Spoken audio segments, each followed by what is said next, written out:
Today we will discuss various forms of equation of line. हम equation के different forms पढ़ेंगे कि किसी लाइन के इक्वेशन के क्या क्या अलग अलग फॉर्म्स होते हैं. हम लोग अभी तक डायरेक्ट इक्वेशन ऑफ लाइन पढ़े थे. अब हम लोग लाइन का इक्वेशन कैसे फाइंड आउट करेंगे ये हम लोग पढ़ेंगे. तो हमने यहाँ पर ये नोट किया हुआ है हम लोगों को क्या क्या फॉर्म पढ़ना है. हॉरिजॉन्टल एंड वर्टिकल लाइंस का इक्वेशन पढ़ना है, पॉइंट स्लोप फॉर्म में इक्वेशन पढ़ना है, 2 पॉइंट फॉर्म में इक्वेशन पढ़ना है, स्लोप इंटरसेप्ट फॉर्म पढ़ना है, हम लोग इंटरसेप्ट फॉर्म डिस्कस करेंगे और नॉर्मल फॉर्म डिस्कस करेंगे. तो हम लोग एक एक फर्स्ट हम लेकर चल रहे हैं हॉरिजॉन्टल एंड वर्टिकल लाइन. तो अब आप ये देखिए हम लोग X axis Y axis draw कर दिया. एक्स एक्सिस को ही हम लोग हॉरिजॉन्टल लाइन कहते हैं और वाई एक्सिस क्या है, वर्टिकल लाइन है. तो अगर आपसे देखिए अब यहाँ हमको एक्स एक्सिस का इक्वेशन निकालना है. एक्स एक्सिस का इक्वेशन निकालने के लिए इक्वेशन क्या है, equation is the combination of variable and constant which satisfy particular condition. Equation variable और कांस्टेंट का वो पर्टिकुलर वो कॉम्बिनेशन होता है जो किसी पर्टिकुलर कंडीशन को सेटिस्फाई करता है. जैसे हमने लिख दिया 4x + 5 = 7 होता है. तो x के 4 टाइम्स में हम 5 को ऐड करें तो 7 आएगा. एक पर्टिकुलर कंडीशन को यहाँ x की कोई एक पर्टिकुलर वैल्यू होगी जो उसको सेटिस्फाई करेगी. x की कई वैल्यूज इसको सेटिस्फाई नहीं करेंगी. ये इक्वेशन है. हम अगर इस तरीके से लिखते हैं 4x + 5 ये एक पॉलिनोमियल हो जाता है. ये x की हर वैल्यू से सेटिस्फाई होता है. x = 1 पर भी कोई वैल्यू आती, 0 पर भी कोई वैल्यू आती, 2 पर भी कोई वैल्यू आती. तो आप जो भी वैल्यू लिखते हैं x की वैल्यू आती. तो इक्वेशन अब हमको इक्वेशन निकालना है मतलब वेरिएबल और कांस्टेंट का कॉम्बिनेशन निकालना है जो किसी पर्टिकुलर कंडीशन को सेटिस्फाई करे.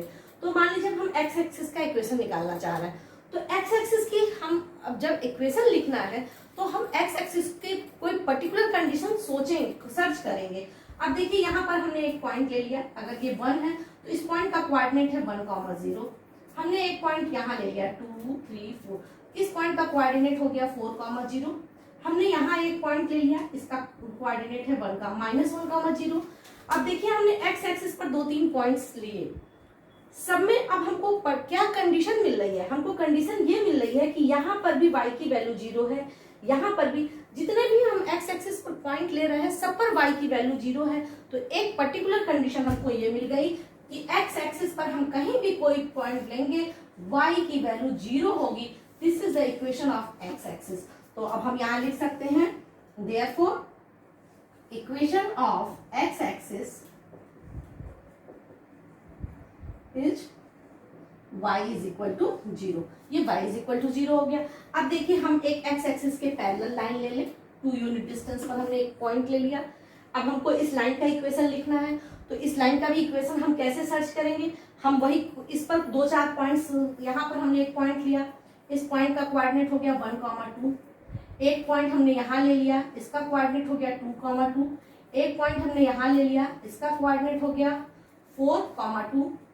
यहाँ ले लिया -1, 2. अब आप देखिए इस लाइन की क्या पर्टिकुलर खास हमको विशेषता इसमें मिल रही है. हम इस लाइन पर जितने भी पॉइंट्स ले रहे हैं सभी का y कोऑर्डिनेट 2 है. इसका मतलब इस लाइन का इक्वेशन हम लिख सकते हैं y = 2. तो x एक्सिस के पैरेलल तो equation of line parallel to x axis ये हो जाता है y = b. हम इसको लिख सकते हैं या a, जो भी आप सपोज करना चाहो.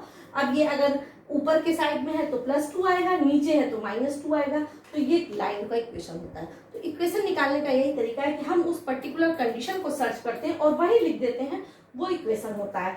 अब हम y एक्सिस के पैरेलल आ जाए तो देखिए पहले हम y एक्सिस के इक्वेशन की बात करें. अब y एक्सिस पर हम एक पॉइंट यहाँ ले लें. इस पॉइंट का कोऑर्डिनेट क्या है तो 0, 1. इस पॉइंट का कोऑर्डिनेट क्या है तो 0, 2. यहाँ ले लेंगे 0, 5. तो अब आप देखिए इस लाइन की क्या हमको पर्टिकुलर कंडीशन क्या मिल रही है. तो जितने भी हम पॉइंट्स ले रहे हैं सभी का x कोऑर्डिनेट 0 है. इसका मतलब therefore equation of y axis का इक्वेशन हो जाएगा x = 0. ये x = 0, यहाँ ये y = 0 था. तो इस तरीके से हम y एक्सिस का इक्वेशन लिख लेंगे. अब हम नेक्स्ट y एक्सिस के पैरेलल हम यहाँ 3 यूनिट डिस्टेंस पर एक लाइन ड्रा कर रहे हैं. ठीक. अब इस पॉइंट का कोऑर्डिनेट अब यहाँ पर इस पॉइंट का कोऑर्डिनेट क्या होगा, 1 2 3 1 2 3, 2। यहाँ पर आपने लिया जो, अब इस पॉइंट पर, यहाँ पर एक पॉइंट आप ले लीजिए, इस हमको इस लाइन का इक्वेशन निकालना है, इस पॉइंट का कोऑर्डिनेट हो जाएगा 3, 1। तो अब देखिए यहाँ भी x की वैल्यू 3 है, यहाँ भी x की वैल्यू 3 है, यहाँ भी हम कोई पॉइंट लेंगे वहां x कोऑर्डिनेट 3 ही होगा। इसका मतलब इस लाइन का इक्वेशन हो जाएगा x = 3। एक पॉइंट हो गया। तो इस बेसिस पर हम ये लिख सकते हैं equation of line parallel to y axis is x = a, हम इसको लिखते हैं। और a की value positive negative according to this होगा कि अगर अब राइट हैंड साइड है तो प्लस होगा और अगर लेफ्ट हैंड साइड है तो माइनस होगा। तो आप इसको नोट कर लीजिए। Now we will discuss point slope form. Point slope form क्या होता है? अब देखिए हमको लाइन का, जैसे अभी हमने वर्टिकल और हॉरिजॉन्टल लाइन पढ़ा, पॉइंट आपको दिया रहेगा और स्लोप दिया रहेगा, आपको लाइन का इक्वेशन निकालना है। हम एक लाइन ड्रा करते हैं, लाइन पर एक पॉइंट, इस लाइन पर हमने सपोज कर लिया एक पॉइंट x1 y1 दिया हुआ है, इसका स्लोप दिया हुआ है, लेट स्लोप बी m, हमने यहाँ m लिख दिया। अब आप बताइए लाइन का इक्वेशन निकालना है। लाइन का इक्वेशन अभी हमने कहा है, equation is the combination of variable and constant which satisfy particular condition.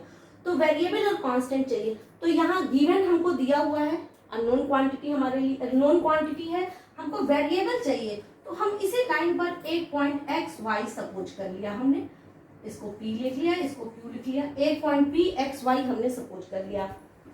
अब आप बताइए दो पॉइंट दिया है, जो बाकी जो हमें दिया हुआ है वो तो दिया ही हुआ है, तो वेरिएबल हो गया, कांस्टेंट हो गया। और अब कंडीशन क्या है? तो कंडीशन दिया है m is the slope of this line. अगर किसी लाइन पर दो पॉइंट दिया रहे तो हम स्लोप कैसे कैलकुलेट करते हैं? तो m होता है y - y1 upon x - x1। ये आप लोगों ने स्लोप का फॉर्मूला पढ़ा है, m y2 - y1 upon x2 - x1, हमने इस फॉर्म में लिख दिया। अब यहाँ से यही कंडीशन है, जो हमको कंडीशन दिया था, हमारे पास दो पॉइंट अवेलेबल था और एक हम स्लोप m पता था, तो m और इन दोनों पॉइंट्स के बीच में हमने रिलेशन सर्च कर लिया, m = दिस। अब यहाँ से लाइन का इक्वेशन हो जाएगा y - y1 = m × x - x1। This is the equation of line when one points and slope are given। जब आपको एक पॉइंट दिया है और स्लोप दिया है तो लाइन का इक्वेशन हम इस तरीके से कैलकुलेट करते हैं। हम लोग बाद में इस पर एग्जांपल डिस्कस करेंगे। अभी हम लोग अब देखिए आपको 2 पॉइंट फॉर्म्स दिया हुआ है, थर्ड कंडीशन है 2 पॉइंट्स फॉर्म। अब इसके लिए हम फिगर ड्रा करते हैं, हम इसी फिगर को चेंज करते हैं। अब आप देखिए 2 पॉइंट्स दिए गए हैं, हमको यहाँ पर एक पॉइंट A दिया हुआ है x1 y1, B का कोऑर्डिनेट दिया हुआ है x2 y2। ये दिया है, 2 पॉइंट देने का मतलब है 2 पॉइंट्स हमको पता है और हमको क्या निकालना है? लाइन का इक्वेशन निकालना है। तो देखिए पहले वाले इक्वेशन में हम लोगों को m दिया था, यहाँ m नहीं दिया है, 2 दिया है। हम फिर वही स्टेप यूज करेंगे, जब भी हमको इक्वेशन निकालना होगा तो पहला स्टेप हमारा होगा कि हम उस पर एक पॉइंट कंसीडर करेंगे। एक हमको वेरिएबल चाहिए, क्योंकि लाइन किसी इक्वेशन में वेरिएबल चाहिए, कांस्टेंट चाहिए और कंडीशन चाहिए। तो हमको कांस्टेंट दिया हुआ, ये फिक्स हमको दिया हुआ था, हमने वेरिएबल्स खुद से सपोज कर लिया, लाइन पर एक पॉइंट एक्स वाई ले लिया। अब हमको कंडीशन ढूंढनी है, तो कंडीशन क्या ढूंढ सकते हैं हम? देखिए आप लोगों ने पढ़ा था, पिछले प्रीवियस लेक्चर में हम लोगों ने डिस्कस किया था कि अब फिगर से क्लियर है कि P A B 3 points, these are 3 points and which are collinear। ये तीनों पॉइंट्स कोलिनियर है। जब पॉइंट्स कोलिनियर है तो हम लिख सकते हैं since P A B are collinear, therefore slope of PA या AP, आप जो लिखना चाहें, AP = slope of AB, ये लिख सकते हैं। Slope of AP = slope of AB, ये दोनों स्लोप इक्वल है। अब यहाँ से हम कंडीशन को अप्लाई कर देंगे। स्लोप ऑफ AP क्या हो जाएगा? तो y - y1, चूंकि y वेरिएबल है हम इसलिए इसको पहले लिखते हैं, y - y1 upon x - x1 = slope of AB क्या हो जाएगा? तो y2 minus y1 upon x2 minus x1। अगर आप y1 माइनस y2 लिखते हो तो भी सही है, वो वैसे भी माइनस कॉमन लेकर कैंसिल हो जाएगा, लेकिन एक लिखने का पैटर्न होता है कि हम y2 माइनस y1 लिखते हैं। स्लोप का फॉर्मूला आप लोगों ने इसी को यम पढ़ा था। तो अब यहाँ से ये क्या हो जाएगा, y minus y1 is equal to, हम x माइनस x1 को क्रॉस मल्टीप्लाई कर देंगे, y2 minus y1 upon x2 minus x1 into x minus x1। तो जब हमको 2 पॉइंट्स दिया रहे तो लाइन का इक्वेशन हम इस फॉर्मूला से कैलकुलेट करते हैं। अब आप देखिए दोनों फॉर्मूला में सिमिलरिटी है, हम यही y2 minus y1 upon x2 minus x1 को ही तो m लिखते हैं। तो अगर हमको इस क्वेश्चन में स्लोप नहीं दिया था तो हम चाहते तो इस तरीके से भी कर सकते थे कि यहाँ m निकाल लेते और फिर एक पॉइंट कंसीडर करके हम पॉइंट इंटरसेप्ट फॉर्म से क्वेश्चन को कर सकते थे। तो वो भी तरीका है और ये भी तरीका है कि हम डायरेक्ट इस फार्मूला को याद करें। तो फार्मूला याद करने से बढ़िया आप दिमाग में हम फार्मूला कैसे डिराइव कर रहे हैं ये पैटर्न अपने दिमाग में बैठाइए कि ये तरीका क्या है। नाउ स्लोप इंटरसेप्ट फॉर्म, इसमें क्या है, हमको स्लोप दिया है और इंटरसेप्ट, जब स्लोप इंटरसेप्ट फॉर्म दिया रहता है इसका मतलब कि y एक्सिस पर इंटरसेप्ट दिया है, x एक्सिस पर भी दे सकता है लेकिन इंटरसेप्ट ये इंडिकेट करता है कि y एक्सिस का ही है, इसी फॉर्म को लिखा हुआ है। तो हम एक फिगर ड्रा कर रहे हैं, एक लाइन L हमने फॉर्म कर लिया।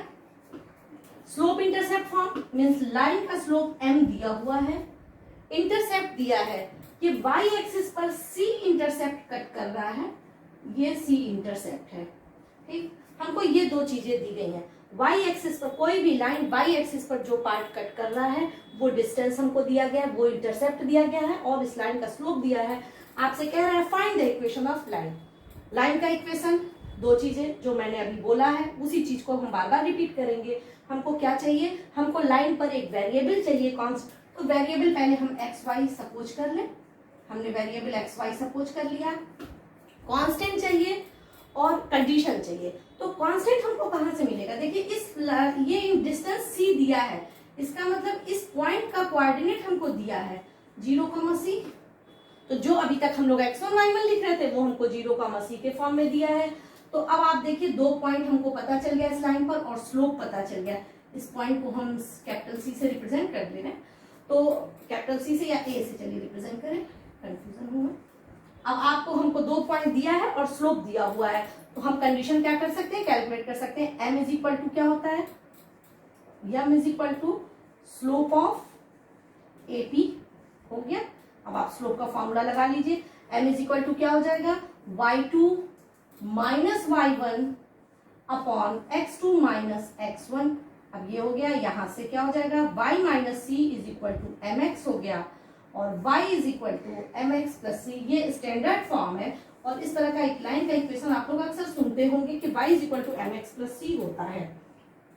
इसी क्वेश्चन को हम दूसरे तरीके से भी कर रहे हैं अगर आपको कंफ्यूजन हो।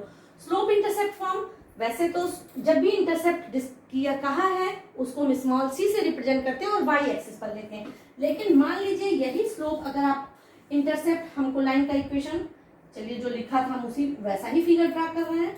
हमने एक फिगर ड्रा कर दिया और इंटरसेप्ट मान लीजिए x एक्सिस पर दिया है, तो ये डिस्टेंस हम सपोज कर ले d है क्योंकि हमने उसको c लिया है। लाइन का इक्वेशन m हमको सॉरी स्लोप m दिया हुआ है। अब हम फिर उसी तरीके का यूज करेंगे, हम क्या करेंगे, इस पर एक पॉइंट P सपोज कर लेंगे वेरिएबल x y। अब अगर y एक्सिस पर इंटरसेप्ट ना देकर किसी पर्टिकुलर क्वेश्चन में डिस्कस करता है कि x एक्सिस पर इंटरसेप्ट 4 यूनिट है लेफ्ट साइड में या राइट साइड में, तो जैसा फिगर होगा ये हमने लेफ्ट साइड में बनाया। अब इस पॉइंट का कोऑर्डिनेट क्या हो जाएगा, इस पॉइंट का कोऑर्डिनेट हो जाएगा -d, 0। अब भी हमारे पास वही कंडीशन है। अब हमारे पास दो पॉइंट है और उसका स्लोप पता है, तो यहां से हम लिख लेंगे देयरफॉर इक्वेशन ऑफ L क्या हो जाएगा, m is equal to y2 minus y1 upon x2 minus x1 हो गया और y is equal to mx plus d हो गया। तो इस तरह के क्वेश्चन पूछता है, ऐसा नहीं कि क्वेश्चन नहीं पूछता है, ये पूछ देता है कि x एक्सिस पर राइट साइड में, x एक्सिस पर राइट साइड में इंटरसेप्ट 5 यूनिट है। अगर राइट साइड में पूछता तो यहाँ ये x माइनस 5 हो जाता, लेफ्ट साइड में दिया है 5 यूनिट डिस्टेंस तो x प्लस 5 हो जाएगा। तो हमको इससे कोई फर्क नहीं पड़ता कि y एक्सिस पर इंटरसेप्ट दिया या x एक्सिस पर, हमको करने का स्टेप पता है तो हम उसी स्टेप से कर लेंगे, कोई भी क्वेश्चन हो हम सॉल्व कर सकते हैं। Note it. इंटरसेप्ट फॉर्म, अब इंटरसेप्ट फॉर्म केवल दिया हुआ है, यहाँ स्लोप नहीं डिस्कस कर रहा है, हम फिगर कैसे ड्राफ्ट करेंगे। इंटरसेप्ट फॉर्म देने का मतलब है कि एक्स एक्सिस और वाई एक्सिस दोनों पर इंटरसेप्ट दिया हुआ है, ये क्वेश्चन होता है। और एल एक लाइन है, अब एक्स एक्सिस पर अगर ये ए इंटरसेप्ट कट कर रहा है और वाई एक्सिस पर बी इंटरसेप्ट कट कर रहा है, तो लाइन का इक्वेशन क्या होगा, ये ओरिजिन वो है। अब वही बिल्कुल वही मेथड जो अभी तक हम लोगों ने अप्लाई किया है, क्या होगा। अब हमको एक्स एक्सिस और वाई एक्सिस पर इंटरसेप्ट दिया है, इसका मतलब ए का कोऑर्डिनेट दिया है a,0, बी का कोऑर्डिनेट दिया है 0,b। अब किसी लाइन पर अगर 2 पॉइंट हमको दिए हैं तो लाइन का इक्वेशन निकालना तो हम लोग जानते हैं। तो अब या तो हम डायरेक्ट उस फॉर्मूला में पुट कर दें, y minus y1 is equal to y2 minus y1 upon x2 minus x1 into x minus x1, या हम जनरल मेथड से लगाएं। तो जनरल मेथड से लगाने का तरीका क्या है, इस पर एक पॉइंट p हमने वेरिएबल x y सपोज कर लिया। अब 3 पॉइंट्स हैं, these 3 points are these 3 points are collinear, therefore slope of AP is equal to slope of AB। हम डायरेक्ट पूरा प्रोसेस अप्लाई कर रहे हैं, तो अब स्लोप ऑफ AP क्या हो जाएगा, तो y2 minus y1 upon x2 minus x1 is equal to, लिख दिया। स्लोप ऑफ AB का स्लोप क्या हो जाएगा, y2 minus y1 upon x2 minus x1, ये हो गया। अब इसी को हम सॉल्व करके वो स्टैंडर्ड फॉर्म में कन्वर्ट करेंगे। y इसको क्रॉस मल्टीप्लाई कर दीजिए, माइनस a हो जाएगा, देखिए यहाँ माइनस a है तो minus ay is equal to, अब आप इसको क्रॉस मल्टीप्लाई कीजिए, xb माइनस ab हो गया। इसको हम इधर ले जाएंगे, इसको इधर ट्रांसफर करेंगे तो ये हो जाएगा xb plus ay is equal to ab। देखिए इसको इधर ट्रांसफर कर दिया, इसको इधर तो पॉजिटिव फॉर्म में होगी। अब ab से डिवाइड कर दीजिए, डिवाइडिंग बाय ab से डिवाइड करेंगे तो ये क्या हो जाएगा, x by a plus y by b is equal to 1। ये हो गया इंटरसेप्ट फॉर्म। जब x एक्सिस और y एक्सिस पर इंटरसेप्ट दिया गया है तो लाइन का इक्वेशन क्या होता है। देखिए अभी हम लोग नेक्स्ट लेक्चर में हम लोग डिस्कस करेंगे कि कोई भी लाइन, किसी भी लाइन को हम किसी भी फॉर्म में कन्वर्ट कर सकते हैं। हम लोगों ने यहाँ देखिए हॉरिजॉन्टल और वर्टिकल लाइन तो एक स्पेशल केस था, x एक्सिस y एक्सिस का, आप इसको छोड़ दीजिए। तो बाकी अगर आप किसी पॉइंट्स पर जाएं, चाहे वो पॉइंट स्लोप फॉर्म हो, 2 पॉइंट फॉर्म हो, स्लोप इंटरसेप्ट फॉर्म हो या इंटरसेप्ट फॉर्म हो, भी हम लोग यहाँ तक डिस्कस किया है हम लोगों ने, सभी इक्वेशन को हम एक दूसरे फॉर्म में कन्वर्ट कर सकते हैं। तो नेक्स्ट लेक्चर में हम लोग इसी को डिस्कस करेंगे। फिलहाल अभी हम लोग इक्वेशन ऑफ लाइन निकालना पड़ रहे हैं, तो अब हम लोग नॉर्मल फॉर्म डिस्कस करेंगे कि नॉर्मल फॉर्म क्या होता है लाइन के इक्वेशन का। नाउ नॉर्मल फॉर्म, देखिए नॉर्मल फॉर्म में हमको क्या दिया रहेगा, नॉर्मल फॉर्म में length of the perpendicular from origin to the line. Figure draw करेंगे तो आपको क्लियर होगा। एक फिगर हमने बना दिया, एक लाइन L ले लिया, इस लाइन L का इक्वेशन निकालना है। नॉर्मल दिया क्या रहेगा, length of the perpendicular from origin to the line, origin से इस लाइन की परपेंडिकुलर डिस्टेंस दी रहेगी, तो हम लाइन पर परपेंडिकुलर ड्रा कर दिए। यह डिस्टेंस P हमको दिया रहेगा, और क्या दिया रहेगा, angle with normal makes with the positive direction of x axis. यह जो नॉर्मल हमने ड्रा किया है वो पॉजिटिव डायरेक्शन, x एक्सिस के पॉजिटिव डायरेक्शन के साथ जो एंगल फॉर्म करता है ओमेगा, ये आपको दिया रहेगा। ठीक, हम इसको ओमेगा से रिप्रेजेंट करते हैं। तो हमको इस अभी तक हम लोगों ने स्लोप हमको दिया रह रहा था, पॉइंट इंटरसेप्ट दिया था, लाइन पर 2 पॉइंट दिए थे, हम लोगों ने ये डिफरेंट कंडीशन डिस्कस किया है। नॉर्मल फॉर्म में 2 चीजें दी रहती हैं, लाइन की ओरिजिन से परपेंडिकुलर डिस्टेंस P दिया रहेगा, और वह जो परपेंडिकुलर है वह x एक्सिस के साथ पॉजिटिव डायरेक्शन में जो एंगल फॉर्म करता है वो एंगल ओमेगा दिया है। अब हमको P और ओमेगा पता है, हमको लाइन का इक्वेशन निकालना है। लाइन का इक्वेशन निकालने के लिए अगर हमको लाइन पर एक पॉइंट पता चल जाए तो हम उसका, इस लाइन का स्लोप आपको पता है, अगर ये ओमेगा है हम इस लाइन का स्लोप निकाल सकते हैं। कैसे निकाल सकते हैं, ये हम OA लिख लिया हमने, OA का स्लोप आप निकाल लेंगे। OA का स्लोप क्या होगा? Now slope of OA is equal to tan omega. यही होता है, वो किसी लाइन का स्लोप क्या होता है? एक्स एक्सिस के साथ पॉजिटिव डायरेक्शन में जो एंगल फॉर्म करता है उसके टेंजेंट को हम स्लोप बोलते हैं। तो ये ओमेगा एंगल फॉर्म कर रहा है, तो इसका स्लोप हो गया tan omega.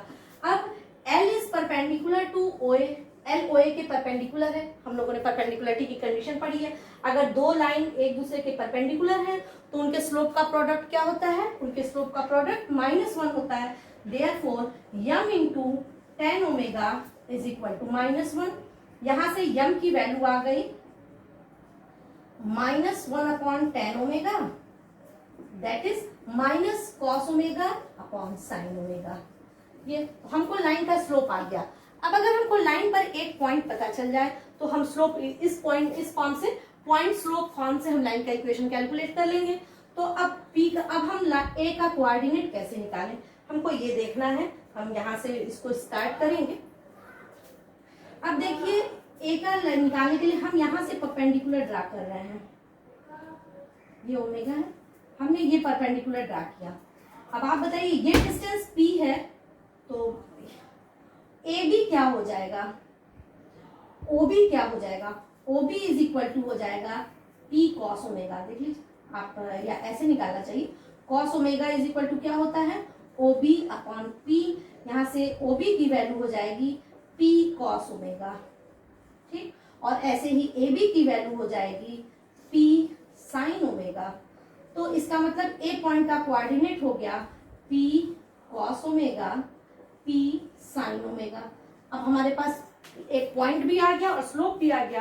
Therefore equation of line, तो स्लोप इंटरसेप्ट आप पॉइंट इंटरसेप्ट फॉर्म से लिखिए, y minus y1 is equal to m into x minus x1। हमने ये पॉइंट लगा दिया।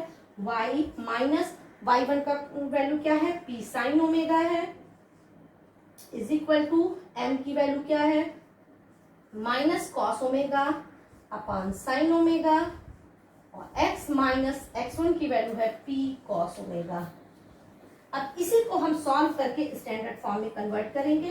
तो इसको आप क्रॉस मल्टीप्लाई कीजिए तो ये हो जाएगा y sine omega minus p sine square omega is equal to minus x cos omega plus p cos square omega. एक बार फिर हम x कॉस ओमेगा को इधर ट्रांसफर करेंगे और p को उधर ले जाएंगे, तो ये हो जाएगा x cos omega plus y sine omega is equal to p common हो जाएगा sine square omega plus cos square omega, और यहाँ से ये आपका स्टैंडर्ड फॉर्म आ जाएगा x cos omega plus y sine omega is equal to p। यहाँ एक चीज ध्यान देने वाली है, p की जो भी वैल्यू होगी हम पॉजिटिव ही हमेशा कंसीडर करेंगे। जब हम आपको अभी डिफरेंट फॉर्म में कन्वर्ट करना बताएंगे तो इस चीज को डिस्कस करेंगे कि कॉस ओमेगा साइन ओमेगा और p में क्या रिलेशन होता है। साइन को हम, साइन मतलब जो चिन्ह होता है, हम उसको कैसे कंसीडर करेंगे। तो आप लोग नॉर्मल इस फॉर्म को नोट कर लीजिए।